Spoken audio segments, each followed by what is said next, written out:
रवि और दीपक दोनों एक छोटे से गांव में रहते थे। दोनों की आर्थिक स्थिति कमज़ोर थी, लेकिन उनके दिलों में सपनों की कोई कमी नहीं थी। रवि का सपना था कि वह एक दिन एक बड़ा लेखक बने, जबकि दीपक एक मशहूर चित्रकार बनना चाहता था। उनका जीवन कठिनाइयों से भरा था, परंतु उनकी दोस्ती इतनी गहरी थी कि हर मुश्किल को वे हंसते हंसते झेल जाते। रवि और दीपक ने अपनी पढ़ाई गांव के एक सरकारी स्कूल में पूरी की। स्कूल की इमारत जर्जर थी, किताबें पुरानी और फटी हुई थी, लेकिन उनकी लगन और जिज्ञासा ने उन्हें आगे बढ़ने के लिए प्रेरित किया। हर शाम दोनों गांव के पास एक बड़े पीपल के पेड़ के नीचे बैठकर अपने सपनों की बातें करते। दीपक ने एक दिन कहा, रवि, तू जब बड़ा लेखक बनेगा तो मेरी बनाई हुई तस्वीरें तेरी किताबों के कवर पर होंगी। रवि हंसते हुए बोला, और जब तेरी पेंटिंग्स की प्रदर्शनी लगेगी तो मैं उनके बारे में ऐसा लेख लिखूंगा कि लोग खींचे चले आएंगे। गांव में रोजगार के साधन बहुत कम थे। रवि और दीपक के परिवारों की हालत इतनी खराब थी कि दो वक्त की रोटी जुटाना भी मुश्किल था। दीपक के पिता एक बढ़ई थे और रवि के पिता खेतों में मजदूरी करते थे। गरीबी ने दोनों के बचपन को जल्दी खत्म कर दिया, लेकिन उनकी आंखों की चमक कभी फीकी नहीं पड़ी। रवि ने घर घर जाकर लोगों के पत्र लिखने का काम शुरू किया और दीपक गांव के छोटे मंदिर में दीवारों पर चित्र बनाकर अपने हुनर को निखारने लगा। दोनों ने जो भी थोड़ा बहुत कमाया उसे आपस में बांट लिया। एक दिन गांव में एक मेले का आयोजन हुआ। मेले में कई बड़े लोग शहर से आए थे।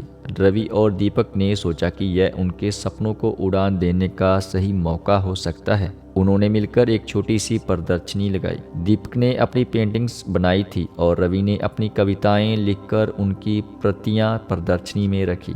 लोगों ने उनकी मेहनत की सराहना की, लेकिन बिक्री बहुत कम हुई। फिर भी एक आदमी ने दीपक की पेंटिंग्स और रवि की कविताएं खरीद ली और उनसे मिलने की इच्छा जाहिर की। वह आदमी शहर का एक बड़ा प्रकाशक निकला। उसने रवि से कहा, तुम्हारे शब्दों में एक अद्भुत जादू है। अगर तुम मुझसे जुड़कर लिखो तो मैं तुम्हारी किताब प्रकाशित करूंगा। दीपक की कला से प्रभावित होकर उसने उसे शहर आने और अपनी पेंटिंग्स को निखारने का अवसर दिया। दोनों के लिए यह पल उनके जीवन का टर्निंग पॉइंट था। उन्होंने गांव छोड़ने का फैसला किया और शहर की ओर चल पड़े। शहर में पहुंचकर उन्होंने कई कठिनाइयों का सामना किया, लेकिन उनकी मेहनत और लगन ने उन्हें कभी हारने नहीं दिया। रवि ने अपनी कहानियों और कविताओं से लोगों का दिल जीत लिया। उसकी पहली किताब दोस्तों का सपना बेस्ट सेलर बन गई। वही दीपक की बनाई गई पहली प्रदर्शनी ने उसे प्रसिद्ध चित्रकारों की सूची में ला खड़ा किया। दोनों ने जो कमाया उसका बड़ा हिस्सा अपने गांव को सुधारने में लगाया। उन्होंने गांव में एक स्कूल और एक कला केंद्र खोला ताकि और बच्चों को उनके जैसे अवसर मिल सकें। सालों बाद जब रवि और दीपक अपनी सफलता की बुलंदियों पर थे तो भी उनकी दोस्ती वैसी ही रही। उन्होंने अपने जीवन में आने वाली हर चुनौती को एक साथ पार किया। सच्ची दोस्ती और कठिन परिश्रम से किसी भी सपने को साकार किया जा सकता है। उनकी कहानी आज भी गांव के बच्चों को प्रेरणा देती है और उनका जीवन एक मिसाल बन गया कि गरीबी इंसान के सपनों को नहीं तोड़ सकती, अगर उसके पास एक सच्चा दोस्त और अटूट विश्वास हो।